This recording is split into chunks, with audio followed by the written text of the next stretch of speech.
എല്ലാവർക്കും വിനീത നമസ്കാരം. ശ്രീമദ് ഭാഗവതം ദശമസ്കന്ധം അധ്യായം 33 ശ്ലോകം 13, 14, 15, 16, 17 5 ശ്ലോകങ്ങൾ ഇന്ന് നമുക്ക് നോക്കാം. ഗോപി കൃഷ്ണന്മാരുടെ ദിവ്യ ചൈതന്യത്താൽ രാസമണ്ഡപം അങ്ങനെ മിന്നിത്തിളങ്ങി.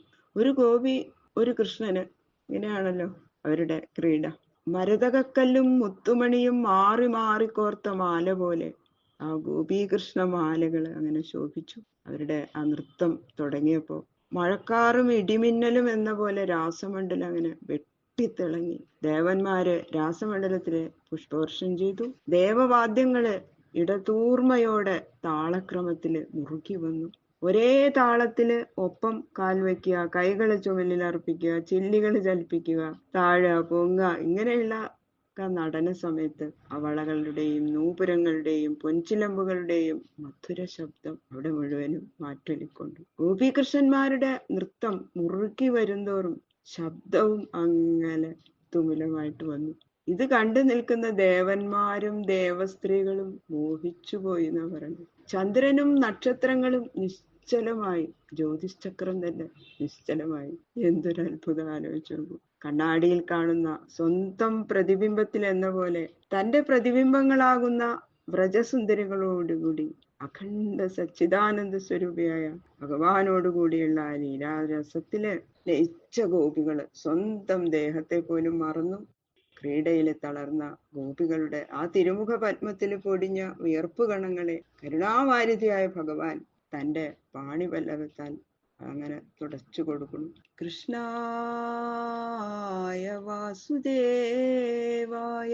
ഹരയേ പരമാത്മനെ പ്രണതക്ലേശനാശായ ഗോവിന്ദായ നമോ നമഃ. ഓം നമോ ഭഗവതേ വാസുദേവായ. ഓം നമോ ഭഗവതേ വാസുദേവായ. ശ്ലോകം 13. കസ്യാശ്ചിൽ നാട്യവിക്ഷിപ്ത കുണ്ടലത്തിഷമണ്ഡിതം ഗണ്ഡം ഗണ്ഡേ സന്തധത്യാ അദാൽ താംബൂലചർവിതം. അതിമനോഹരിയായ ഒരു ഗോപസ്ത്രീ അങ്ങനെ നൃത്തം ചെയ്ത് ആ ചെയ്യുന്ന സമയത്ത് അവളുടെ കാതുകളിലുള്ള സ്വർണ്ണാഭരണങ്ങൾ ഇങ്ങനെ ഇളകി ആ കവിളുകളിൽ ഇങ്ങനെ പ്രതിബിംബിക്കുന്നുണ്ട്. അപ്പൊ കൂടുതൽ ഒരു കാന്തിയാണ്. സ്വതേ സുന്ദരിയാണ്. അപ്പൊ ആ കർണാഭരണങ്ങളുടെ ആ തിളക്കം കൂടി കവിളുകളിലേക്ക് വരുമ്പോൾ അതിസുന്ദരിയായിട്ട് മാറി. അതിമനോഹരിയായിരിക്കുന്ന ആ കവിൾത്തടത്തെ ക്ഷീണിച്ചിരിക്കും. അപ്പൊ അങ്ങനെ വല്ലാതെ ക്ഷീണായി. അപ്പൊ ക്ഷീണിച്ചു എന്നുള്ള നാട്ടിൽ ക്ഷീണം തീർക്കാൻ വേണ്ടിയിട്ട് വിശ്രമിക്കാൻ വേണ്ടിയിട്ടെന്നുള്ള ഒരു വ്യാജേന ഭഗവാന്റെ ആ കവിൾത്തടത്തിൽ ഇങ്ങനെ ചേർത്ത് വെച്ചു. അപ്പൊ ഭഗവാൻ എന്ത് ചെയ്തു? അവളെ അനുഗ്രഹിക്കാനായി സർവ ഗുഹ്യതരമായിരിക്കുന്ന ആ ശബ്ദബ്രഹ്മസാരത്തെ ഹൃദയാന്തർഭാഗത്തിൽ പ്രകാശിപ്പിക്കുന്ന തന്റെ മുഖത്തിലുള്ള താംബൂല രസത്തെ ആസ്വദിക്കാനായി അവൾക്ക് നൽകി. ഭഗവാന്റെ ആ താംബൂലത്തെ അവളുടെ ചുണ്ടിലേക്ക് അങ്ങോട്ട് വെച്ചു കൊടുത്തു. ഈ താംബൂല ചർവിതം നമുക്ക് എല്ലാവർക്കും ഇത് സിദ്ധിച്ചു എന്ന് സങ്കല്പിക്കാം. ഇത് കേൾക്കുന്ന എല്ലാവരും ഭഗവാന്റെ ആ താംബൂല രസം ഇതാ ഞാനും അനുഭവിക്കുന്നു എന്ന് ഒന്ന് സങ്കല്പിച്ച് ഒന്ന് ധ്യാനിച്ച് മനസ്സിൽ വിചാരിച്ചിരുന്നാൽ ബ്രഹ്മാനന്ദത്തില് ലയിക്കാനായിട്ട് നമുക്കും സാധിക്കും. ആ ഗോപസ്ത്രീകള് എത്ര ഭാഗ്യവതികളാ അല്ലെ? സങ്കല്പത്തിലെങ്കിലും കൃതാർത്ഥത എല്ലാവരും അനുഭവിക്കണം. ഭഗവാന്റെ ആ താംബൂല രസം ഇതാ ഞാനും ആസ്വദിക്കണം. ഇതിനു വേണ്ടിയിട്ടാണ് എല്ലാ പൂജയുടെ അവസാനം ഈ താംബൂല നിവേദനം ഭക്തര് ചെയ്യണത്. അതിനു വേണ്ടിയിട്ടാണത്രേ ഭഗവാന്റെ ഈ താംബൂല രസം. താംബൂലം എല്ലാവർക്കും നേദിക്കൂലോ അവസാനം. താംബൂലത്തിന് ഇത്ര പ്രാധാന്യം വന്നത് ഇതുകൊണ്ടാണ് എന്ന് പറയുന്നു. ആ ദേവചരികളും ശ്രുതിചരികളുമായ ഗോപികൾക്ക് അത് പ്രത്യക്ഷമായിട്ട് ഭഗവാൻ നൽകി. അവരുടെ അചിന്ത്യമായ ആ ഭാഗ്യവിശേഷം എന്ന് നമ്മൾ ശരിക്കും മനസ്സിലാക്കണം. അപ്പോൾ ഇത് കേൾക്കുന്ന ഭക്തർക്കും അങ്ങനെയുള്ള ഒരു മനോഭാവം ഉണ്ടായാൽ ആ സാരസ്വത സർവസ്വം നമുക്കും സിദ്ധിച്ചു എന്ന് നമുക്ക് ഓർത്ത് ആനന്ദിക്കാം. നൃത്യന്തീകായതീ കാജിൽ കൂജന്നു പുരമേഖല പാർശ്വസ്ഥാച്യുതഹസ്താബ്ജം ശ്രാന്താധാൽ സ്തനയോ ശിവം. കാലുകളിൽ ധരിച്ചിരിക്കുന്ന ആ ജലമ്പുകളും അരയിൽ ധരിച്ചിരിക്കുന്ന ആ ഒഡ്യാണത്തിലുള്ള മണികളും അങ്ങനെ ശബ്ദിച്ചുകൊണ്ടിരിക്കണം. അങ്ങനെ ആ വിലാസഗതിയോടെ സഞ്ചരിച്ച് പാടിയും കൊണ്ടിരിക്കുന്ന ഒരു ഗോപസ്ത്രീ വല്ലാതെ ക്ഷീണിച്ചു. ആ ക്ഷീണം തീർക്കാനെന്നുള്ള ഒരു ഭാവത്തില് തൻ്റെ അരികത്ത് നിൽക്കുന്ന ആ ജ്ഞാനാനന്ദ സ്വരൂപനായ ശ്രീകൃഷ്ണന്റെ ശീതളമായിരിക്കുന്ന കരാബ്ജത്തെ കൈകൾ കൊണ്ട് പിടിച്ച് തൻ്റെ സ്തനതടങ്ങളില് അങ്ങനെ വെച്ചു. ഇത്രയും വിലാസചേഷ്ടകള് ഗോപികള് പ്രകടിപ്പിക്കുന്ന ഈ അവസരത്തിലും ജ്ഞാനാദികളായ ഐശ്വര്യങ്ങളിൽ നിന്ന് ലേശവും ചലിക്കാതെ സ്വരൂപ ആനന്ദത്തിൽ തന്നെ സ്ഥിരമായിരിക്കുന്ന ഭഗവാന്റെ നിർവികാര ഭാവത്തെ കാണിക്കാൻ വേണ്ടിയിട്ടാണ് അത് ശ്രീശുഖ ബ്രഹ്മർഷി അച്യുതൻ എന്ന പദമാണ് ഇവിടെ ഉപയോഗിച്ചിരിക്കുന്നത്. പാർശ്വസ്ഥ അച്യുത ഹസ്താബ്ജം. ഭഗവാന് ച്യുതിയൊന്നുമില്ല. ഭഗവാനെ രമിക്കാൻ വേറെ സ്ത്രീകളൊന്നും ആവശ്യമില്ല. ആത്മാരാമനാണ്. നിശ്ചല പരിപൂർണ ആനന്ദഘനം എങ്ങനെ എങ്ങോട്ടോ ചലിക്കുക? ദിക്ക് കാലം മുതലായ എല്ലാത്തിനെയും അതിക്രമിച്ചിരിക്കുന്ന ചിന്മയനാണല്ലോ ഭഗവാൻ കൃഷ്ണൻ, അല്ലെ? ഗോപ്യോ ലബ്ധ്വാ അച്യുതം കാന്തം ശ്രിയ ഏകാന്തവല്ലഭം ഗൃഹീതകണ്ഠ്യസ്തദ്ദോർഭ്യാം ഗായന്ത്യസ്തം വിജഗ്രിരേ. ഇങ്ങനെ ഓരോ ഗോപസ്ത്രീയും അവരവരുടെ ഇഷ്ടാനുസരണം ക്രീഡിച്ചു എന്ന് പറയുന്നു. ശ്രീദേവിയുടെ പ്രാണവല്ലഭനായ ശ്രീകൃഷ്ണനെ ഭർത്താവായി ലഭിച്ച ഗോപികള് കാന്തന്റെ കരപല്ലവങ്ങളാൽ ആലിംഗനം ചെയ്യപ്പെട്ടവരായി പ്രിയവല്ലഭനായ ഭഗവാനെ ആനന്ദിപ്പിക്കാൻ അങ്ങനെ പാട്ടുകള് ധാരാളം ഗാനങ്ങൾ ഇങ്ങനെ ആലപിച്ച് അവരവരുടെ ഇഷ്ടം പോലെ പല വിധത്തില് ക്രീഡിച്ചു. ലക്ഷ്മി വല്ലഭനാണ് ഭഗവാൻ, അല്ലേ? എങ്കിലും ആ ഗോപസ്ത്രീകളെ പിരിയാതെ ഇരിക്കുന്നത് കൊണ്ട് ലക്ഷ്മി ദേവിയെക്കാളും മഹാഭാഗ്യം ആ ഗോപസ്ത്രീകൾക്ക് ലഭിച്ചിരിക്കുന്നത്. സർവേശ്വരനായ ശ്രീകൃഷ്ണമൂർത്തി അങ്ങനെ അവരെ ഗാഠ ആലിംഗനം ചെയ്തു. അവരെ ഇങ്ങനെ അംഗം സംഘം രമിപ്പിക്കുന്നു. ആ പരമാനന്ദ അബ്ധിയിൽ ലയിച്ച ജീവകല സമുദ്രത്തിൽ ലയിച്ച ഗംഗാനദികളെ പോലെ ആനന്ദമയായതിൽ പിന്നെ എന്താ പിന്നെ എവിടേക്കാ അവര് പോകേണ്ടത്? അവർക്ക് എന്താവശ്യത്തിന് അവര് വേറെ ഒരു സ്ഥലത്തേക്ക് പോകേണ്ട ആവശ്യമുണ്ടോ? അന്തരാനന്ദമൂർത്തിയിൽ ഗോപികൾ അങ്ങനെ രമിച്ച് ലയിച്ച് നിൽക്കുകയാണ്. ഭാഗ്യം ആ ഗോപസ്ത്രീകൾ. കർണോൽപലാളക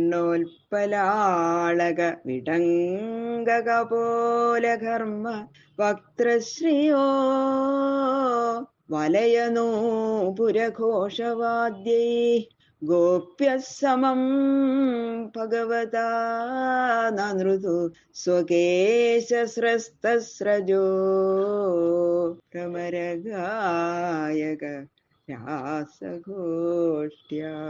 ആദ്യത്തെ ആ നർത്തനവും ഗാനവും രസപുഷ്ടിയും ഒക്കെ കണ്ട് ആ മോഹിച്ചു ആ ഗന്ധർവ കിന്നരാദികളായ വാദ്യക്കാര് അവരിങ്ങനെ ഭഗവാന്റെ ഈ നൃത്തം രാസലീല കണ്ടിട്ട് ഇങ്ങനെയൊന്നും കണ്ടിട്ടില്ല. എല്ലാവരും അങ്ങോട്ട് അതിലാ ലയിച്ച് അവര് ഗാനങ്ങളും വാദ്യങ്ങളൊക്കെ മുഴക്കാൻ തുടങ്ങിയെന്ന് പറയുമല്ലോ. അവരെല്ലാരും തളർന്നു പോയി എന്നാ പറയണത്. അപ്പൊ അവര് എല്ലാം നിർത്തി വാദ്യഘോഷങ്ങളൊക്കെ. ഇപ്പോഴത്തെ കളിക്ക് ഇനിതാ വാദ്യക്കാരും പാട്ടുകാരൊക്കെ വേറെ. അപ്പൊ ഒന്ന് കുറച്ചു നേരം വിശ്രമിച്ചു. അവര് വിശ്രമിക്കുമ്പോ നൃത്തം തുടരുന്നുണ്ട് അവിടെ.